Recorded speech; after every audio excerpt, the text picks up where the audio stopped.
Congo ನದಿ ಲೋಕದಲ್ಲಿ ಅತಿ ಆಳದ ನದಿಯಾದರೆ ಭಾರತ ಅತಿ ಆಳದ ನದಿ ಎನಿಸಿದೆ ಬ್ರಹ್ಮಪುತ್ರ.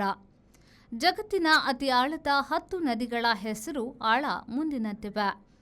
ಪಶ್ಚಿಮ ಆಫ್ರಿಕಾದ ಕಾಂಗೋ ನದಿ 722 ಅಡಿ, ಚೀನಾದ ಯಾಂಗ್ಚಿ ನದಿ 656 ಅಡಿ, ಭಾರತದ ಬ್ರಹ್ಮಪುತ್ರ 443 ಅಡಿ, ಬ್ರೆಜಿಲ್ನ ಅಮೆಜಾನ್ ನದಿ 407 ಅಡಿ, ಆಫ್ರಿಕಾದ ಜಿಂಬಾಜಿ ನದಿ 381 ಅಡಿ, ಪೂರ್ವ ಏಷ್ಯಾದ ಮೆಕಾಂಗ್ ನದಿ 329 ಅಡಿ, ಕೊಲಂಬಿಯಾದ ಒರಿನಾಕೋ ನದಿ 328 ಅಡಿ, ಯುರೋಪಿನ ಡ್ಯಾನೂಬ್ ನದಿ 295 ಅಡಿ, ಕೆನಡಾದ ನದಿಗಳಾದ ಒಟ್ಟಾವಾ 295 ಅಡಿ ಮತ್ತು ಸಂತ ಲಾರೆನ್ಸ್ 250 ಅಡಿ.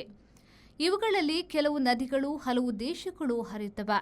ಬ್ರಹ್ಮಪುತ್ರ ಚೀನಾದಲ್ಲಿ ಹುಟ್ಟಿ ಭಾರತದ ಮೂಲಕ ಬಾಂಗ್ಲಾದೇಶಕ್ಕೆ ಹೋಗುತ್ತವೆ.